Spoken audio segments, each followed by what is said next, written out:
everyone. I'm Brian, and this is the story of Jonas, a sweet old brindle hound dog that I accidentally fell in love with in 2018. Before I tell this story, I should admit that while I am an animal lover, yes, I'm actually more of a cat guy. Yeah. And I'm actually married, too. I'd never lived with a dog until after I graduated college. It's then that I realized that dogs are really just here to please you, make you happy, even if they aren't very good at it. There is no personal space, there is no mine and yours. There will be drooling and barking and howling. They're like needy, smelly roommates that really want your attention. So when my wife and I moved to Luckett's in 2016, we did so with dogs, cats, chickens, ducks, and even a few peacocks in mind.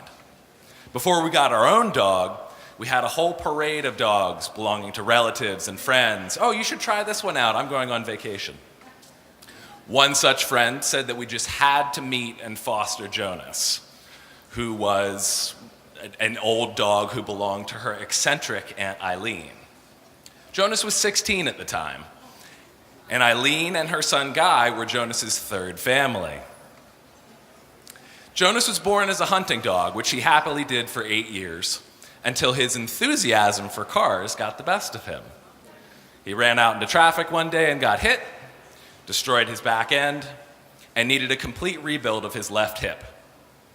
Staring at a pile of bills and knowing that his hunting days were over, his first family was ready to take him out behind the barn, and that's when his second family stepped in and saved his life. They paid for all of his surgeries, helped him learn how to walk again, although always with a pronounced limp. They didn't even want a dog. They couldn't have one. So they gifted him to Guy and Eileen, who figured that Jonas would live out his days before her retirement. Jonas had other ideas in mind. He lived with them for 8 years, during which time Guy graduated college and went into the workforce. Eileen retired to a condo in Florida. And Jonas was left for 9 hours a day to kind of fend for himself. That's a lot of time alone. That's a lot of barking. So Jonas was in search of a fourth home. Now, when we first met Guy, we thought it was going to be like any first date. No commitments, make some small talk, try and figure out if the other person is a psychopath. Guy showed up with Jonas, his bed, his meds, his toys, really everything. He wasn't going home with Guy that day. Welcome home, buddy. Now, I don't want to brag, but my house is a little bit of a puppy paradise. There's always cats to chase, chickens to sniff, and woods to romp through with whatever dogs happen to live there at the time. Jonas had no trouble readjusting to rural life. He loved it.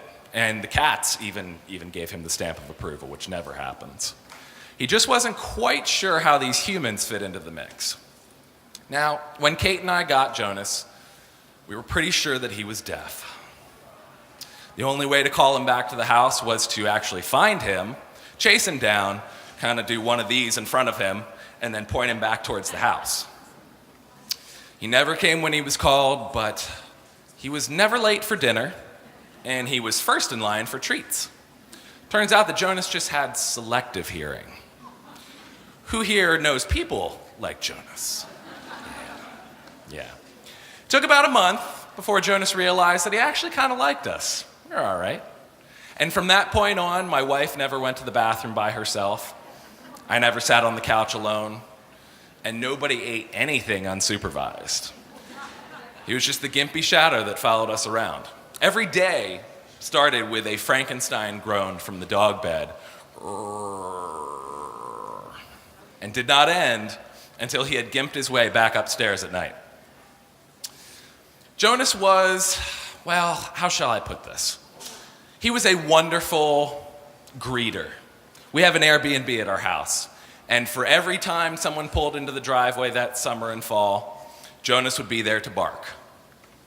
And when I say bark, well, that's really not true. It was really, kind of sounded more like a party horn. Woo, woo. It started in his toes and kind of hit him like a sneeze. It always took him by surprise. And once he got started, he just went. But the nice thing was that it kind of sounded like a celebration every time someone came over. Now, I'd love to say that we showed Jonas the world over the next 9 months, but I'm a county employee. My wife is self-employed. Woo! My wife is self-employed, so there is no bucket list. The really nice thing is that we were able to show Jonas to the world. So actually, before we got Jonas, we did get our own dog. And I think when you get a dog now, you have to give them their own Instagram account, which my wife did. At Viking the Lab, if you want to follow. And Viking has about 17,000 followers from around the world. So Jonas was part of Viking's dog pack, and people fell in love.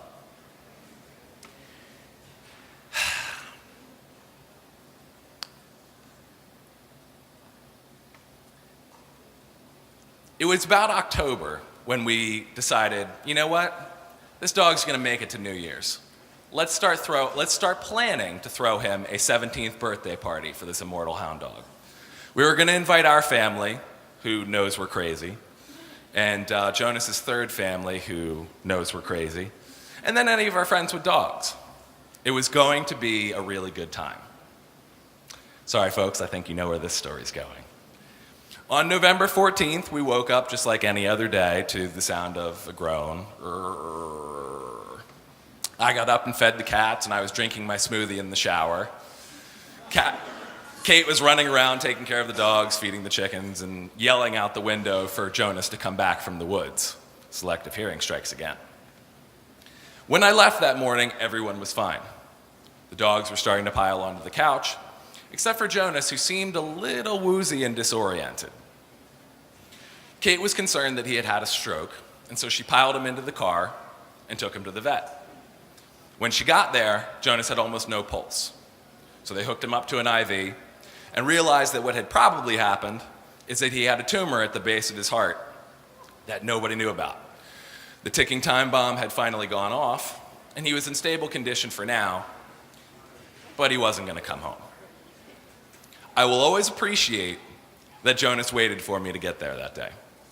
I will also appreciate that the police don't patrol the Greenway like they should. I'll spare you the details, but suffice it to say that I was a blubbering mess as we said our goodbyes to Jonas. Now, working in marketing has made me a little bit cynical about social media. Its authenticity, how real it is, all that good stuff. But it proved to be cathartic on November 14th. Several months before that, Kate had actually taken out the entire dog pack and gotten professional photos taken. There was a particularly good one of Jonas smiling, wearing a bow tie, and looking super dapper.